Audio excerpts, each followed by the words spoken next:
So let's leave the vocal alone. Let's listen to the bass. That's some bass.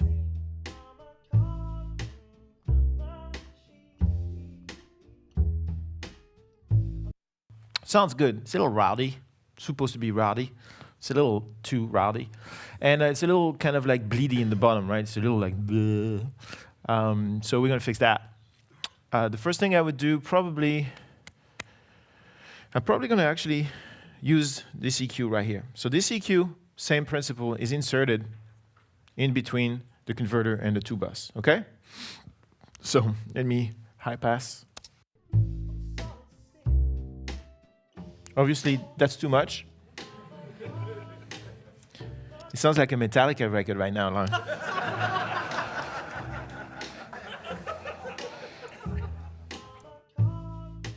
Okay, check it out. I'm going to start it off. 17. Slight tightening. Just very slight tightening. 27. Whatever. 47. Aha, I'm starting to hear a little bit of a touch at the bottom. Listen to that resonance. On that note. Listen to that. This is flat. You hear all that build up? Now, we were at 47. Aha, it's tightening a little bit. Subtle. Where am I? 82. Very tight. So I'm not, no, my problem is in this range. Because when I remove it, it gets rid of it. If I go up to 150,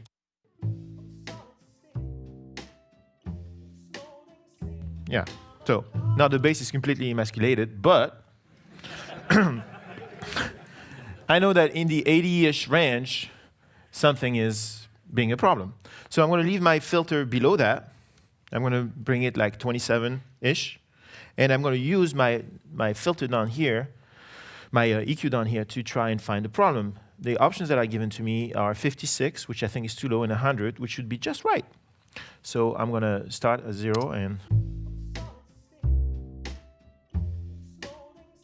Nice. Et voilà. 2 little bands of EQ, and it's very, very acceptable. So we started here. Hear that? And now we're here.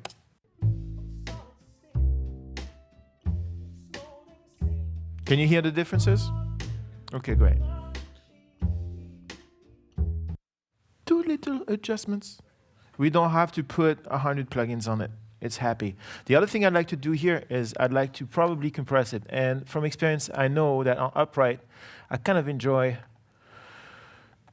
this guy. Also, it just looks pretty. So,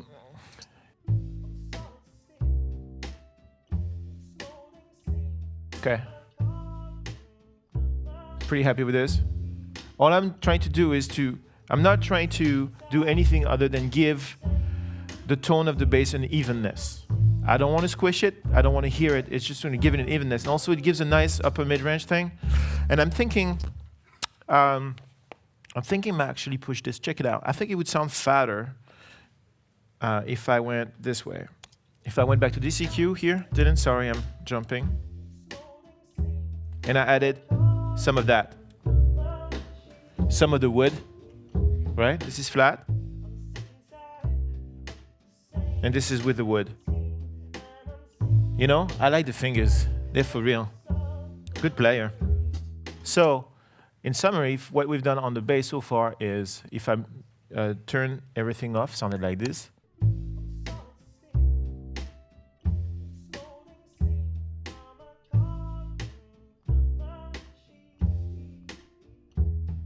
Turn on the compressor and the EQ, it sounds like this.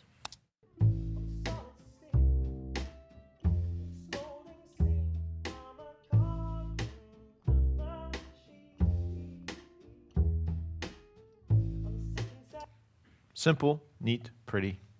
Now let's see how it works together.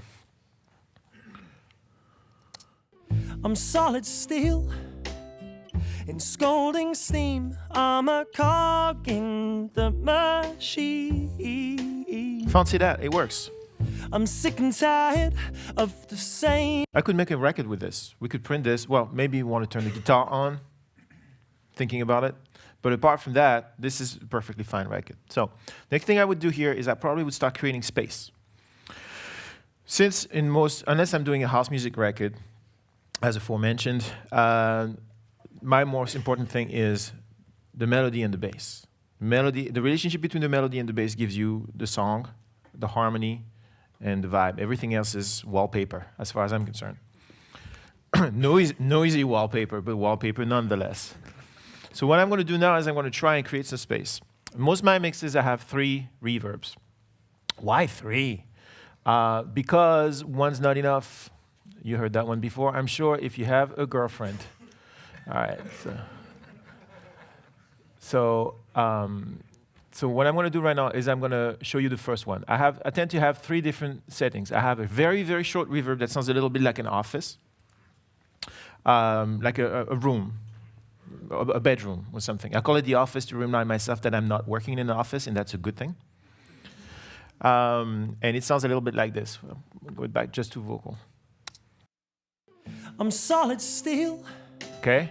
In scalding steam, I'm a cog in the machine. You can see the cubicles, right? Yeah. All right, this is flat. I'm solid steel. In scalding steam. And this is width.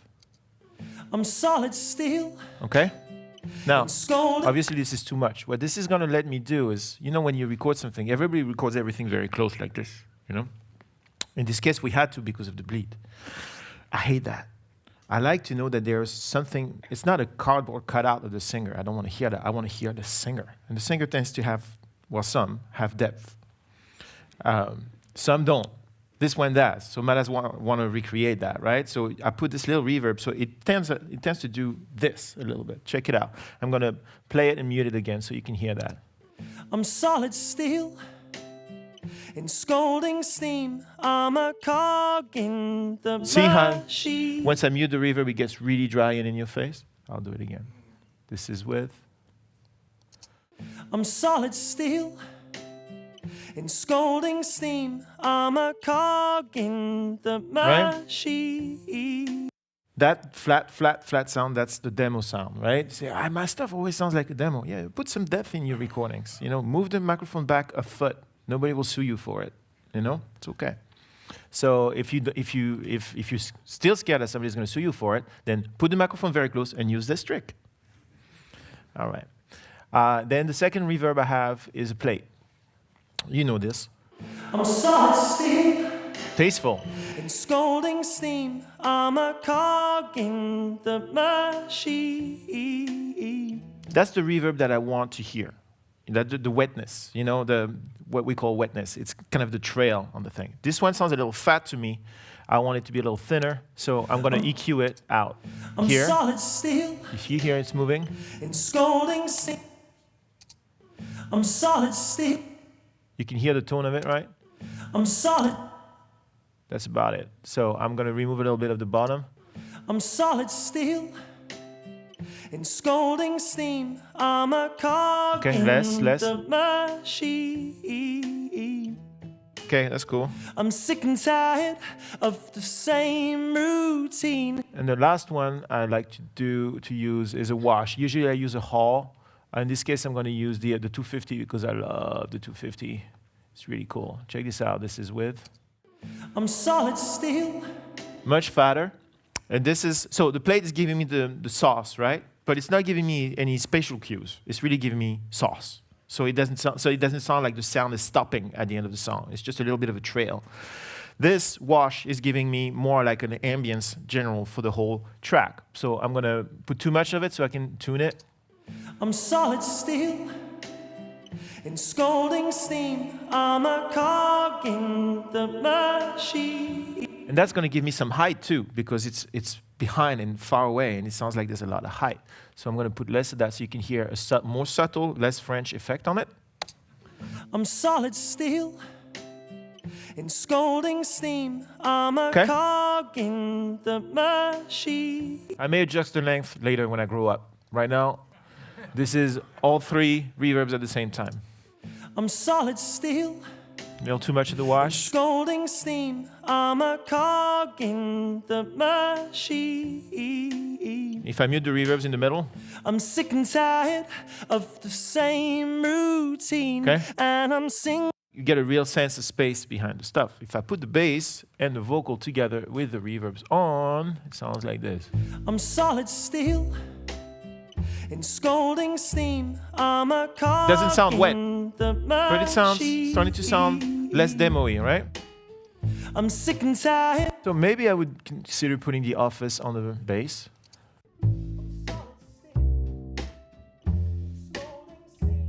That's nice, right? Without. Really dry. On the high notes, listen to the high notes of the bass. With. See, it's giving a little bit of a distance, so it doesn't sound so cardboardy. I'm solid steel. In scolding steam, I'm a cog in the machine. That sounds very smooth. I'm sick and tired. Okay, I like it. Of the same. What else can I do? Okay, let's listen to the guitar.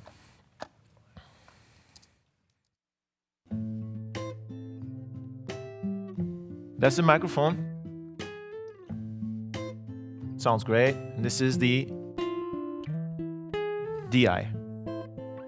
Okay? So, and with the vocal, A cog in the machine. I'm sick and tired of the same routine, and I'm sinking like a song. if I'm gonna take the quick route, I'm gonna use a DI, put an EQ on it to remove the bottom, because I think that what gives away the DI most is that unrealistic bottom. That.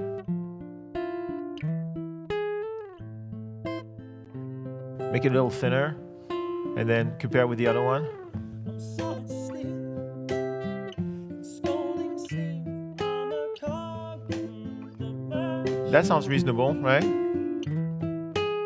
Very well recorded by Meredith. So what if we put some reverb on there, maybe the plate, so that when it goes boom, bim, bum, boom, bam, that the high notes kind of excite the reverb a little bit to give me some sense of like,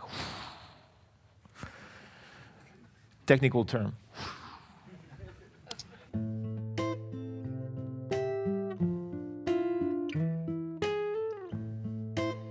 Hear that? You've heard that sound before, right? I like that.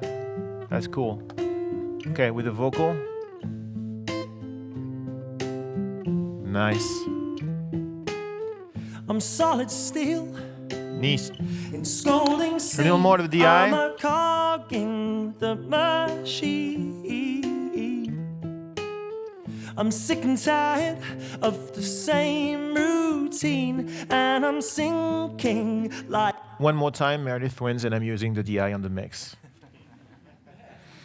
I'll survive. All right, so this is where we're at right now, since the beginning of the record in the last few minutes.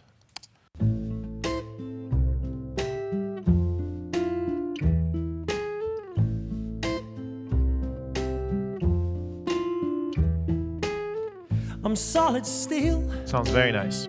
In scolding steam, I'm a cog in the machine.